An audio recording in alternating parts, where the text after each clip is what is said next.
A perfect example of why you should always carry a few smoke shells with you. I'm now free to engage this King Tiger, take him out with my heat FS, where I was trapped behind that monument pinned down by the mouse.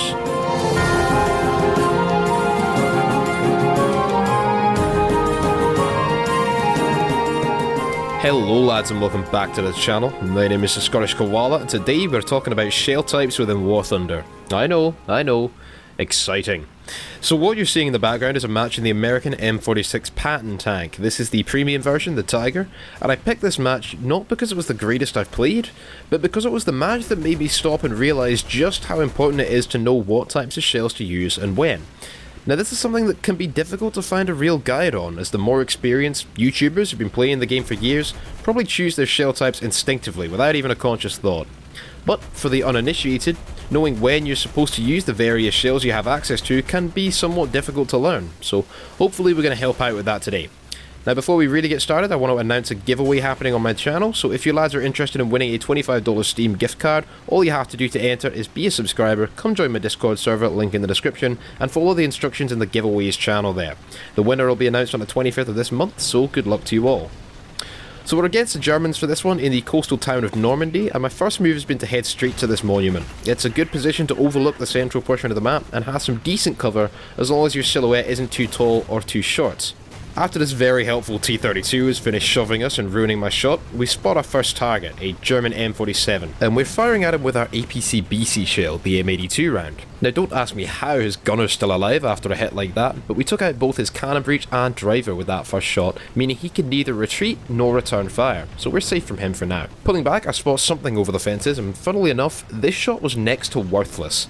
My APC-BC shell can't penetrate the King Tiger's turret, and my heat FS shell would have detonated on the fences, but we scared him into retreating and he'll be dealt with momentarily. Now the Patton has a 90mm rifled gun with access to APC-BC, heat FS and smoke shells, as well as standard AP slugs, APCR shells and HE shells, which we don't currently have loaded into the tank. Take out the M47 with a second shell, once again the ballistic capped M82. Behind him, I spot a mouse, and for this, I'm going to need a little more penetration, so it's time for the Heat FS shell. Now, if you're new to this game, Heat FS is an upgraded heat or high explosive anti-tank shell with stabilizing fins that give it some different ballistics, but it has, for all intents and purposes, the same effect, and it has the raw penetrating power I need to get through the armor of the Panzer VIII mouse. Messed up that first shot hitting the gun mantle of the mouse, which we're not going to penetrate, but I'm aiming for his gunner. The Patton doesn't have nearly enough armour to withstand a shot from that thing, so it's imperative that I don't allow him to hit me. I do however have to watch out for enemy tanks in other locations, and know that I'm going to have Heat FS loaded if and when I see them. Now Heat FS is a round filled with molten copper, and will detonate as soon as it hits a surface, whether that surface is a tank's armour or that fence there. So unfortunately we just gave our position away to that German M47 there, and I've loaded up my ballistic cap shell once again in case I have to fire through this fence at him when he pokes back out. For now, as you can see, I'm safe from the mouse, so this should be a sound strategy. Now these ballistic cap shells are, for all intents and purposes, APHE shells. The slight differences are that the ballistic cap shells have better penetration at long range and worse at short range than an equivalent APHE, but the effect is the same. The shell penetrates armour before exploding within a tank, causing shrapnel to fly in all directions. This differs from solid AP slugs in that the shrapnel from those rounds can only travel along the same trajectory as the shell itself. An APCR shell is in effect an AP shell with more penetration against flat armour but far worse against sloped armour and much less post-penetration damage, aka less shrapnel. This means that you have to be lightning accurate with your shots, knowing the interior of the tank you're firing at well enough to put your shell where it counts. Heat and Heat FS follow this principle too, however they rely on chemical energy to do their damage rather than kinetic force, and so lose no penetration at ranges. Other shell types include APDS or armor piercing discarding sable shells, later variations including stabilizing fins, which are kinetic energy munitions designed to pierce more armor than solid slugs, but within the game currently have substantially less post-penetrating damage. One more shell we have is these smoke shells, which just allowed me to push out directly in front of this mouse as he can't currently see me. The M47 just got taken out, but this means I can move directly into the capture zone completely safe from the 128mm gun of the Panzer VIII mouse. A perfect example of why you should always carry a few smoke shells with you. I'm now free to engage this King Tiger, take him out with my heat FS, where I was trapped behind that monument pinned down by the mouse. The outlying shell type is HESH, high explosive squashed head, or high explosive plastic depending on where you live. This shell type has a soft head, which molds itself to a tank's armour before detonating a plastic explosive, which creates what is known as spalling. Now you may hear people throw around the terms shrapneling and spalling interchangeably, and effectively they are the same thing. The difference being that spalling refers to pieces of the armour of the tank itself that fly off due to the force of the incoming shell, giving the shell more post-penetrating damage at the point of the breach.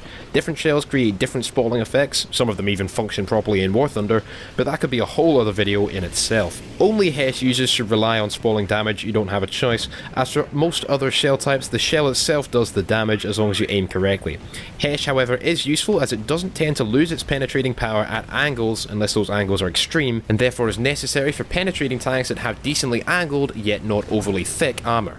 Now here you see the problem with heat. If we'd have had our ballistic capped M82 shot loaded, that Kugelblitz would have been eradicated. As it happened, all we did was stop him in his tracks right in front of our friendly's guns and secure nothing more than an assist. The reason for this is that I fired at such an angle that I'd have killed his driver and commander if that darned radio hadn't eaten the entirety of my shell.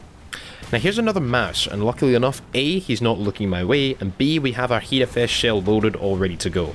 Unfortunately, I just missed his ammunition with that first shell, but he's had to angle to combat our friendlies, and so is no threat to us currently. Gets taken out by a friendly, and we can push up in any direction we choose. One thing I have to be careful about is that there are many obstacles in this map, a lot of which enemies can see us through, but with heat, we can't fire at them through.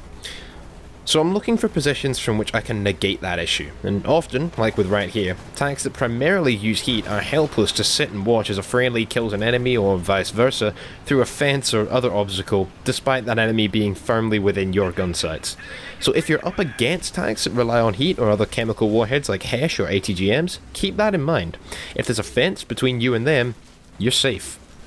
Now you'll see me pause on this ridgeline here, and this is for exactly that purpose, to negate that issue. If I come across any vehicles that rely on kinetic energy munitions, I'm screwed. They can shoot me straight through that fence, they are free to unload on me, where I effectively have an impassable barrier. But I didn't see anyone where I was aiming, so I moved forward slightly, and came across this. Take out the turret crew of the King Tiger, that allows the Tortoise to angle effectively against the mouse that's over there behind him.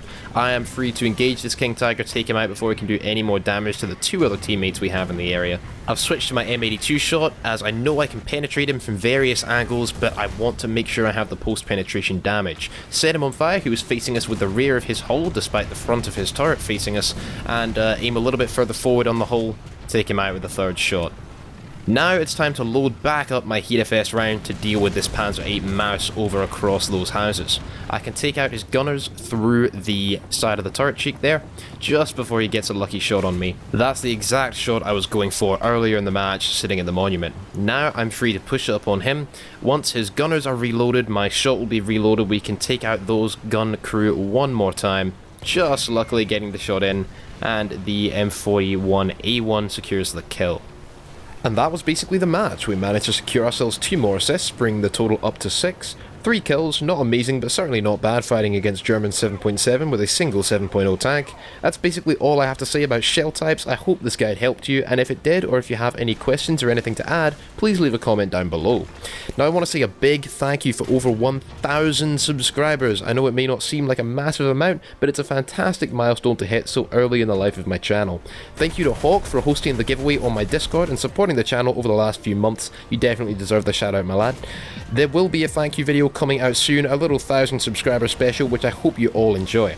Aside from that, I hope you have enjoyed this video. Please leave a like and subscribe if you did, as there'll be new content on my channel every single day. Come join me over on Twitch, Twitter, Discord and all the rest, links below, and as always, I shall see you lads next video. The answer lies in Gaijin's marketing, or sad lack of it, and misplaced faith in their existing audience to get it done for them through affiliate links and join codes. Now, I work in marketing myself, so I hope you guys will respect when I say this, but Gaijin's marketing scheme is fairly lackluster. Once again, I do not want this video to come off as a stab at Gaijin, but they do need to step up if they want to keep adding more vehicles, tiers and battle ratings, as well as new game modes like the PvE assault modes we saw added a while ago, or the naval forces and World War mode.